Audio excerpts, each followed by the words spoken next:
In today's video, I'm going to teach you how to integrate Notion with GitHub.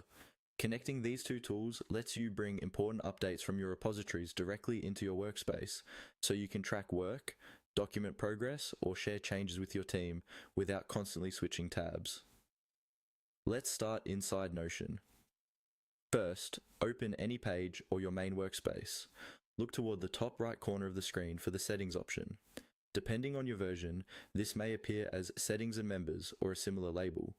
Go ahead and click that to open the main settings panel for your workspace. Once the settings panel is open, look for the section called Connections.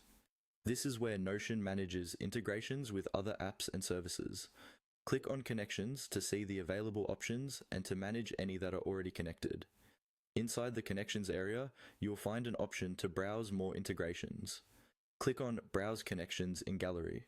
This will take you to Notion's integration gallery, where you can search through a wide range of tools that can be linked to your workspace.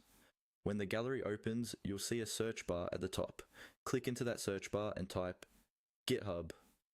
Make sure you spell it correctly as a single word with a capital G and H so the right integration appears. After a moment, you should see GitHub show up in the results. Next, click on the GitHub integration from the results list.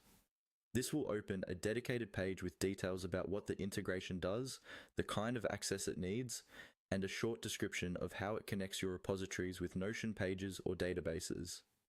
Take a second to glance through this information so you understand what will be shared between the two tools.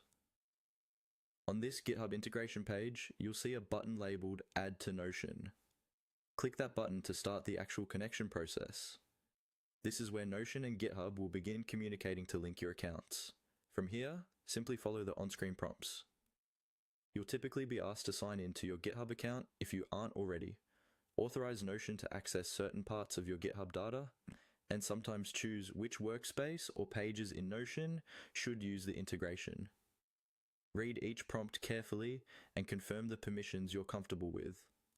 Once you've completed those steps, your Notion workspace will be connected to GitHub, and you'll be ready to start using that integration in your projects.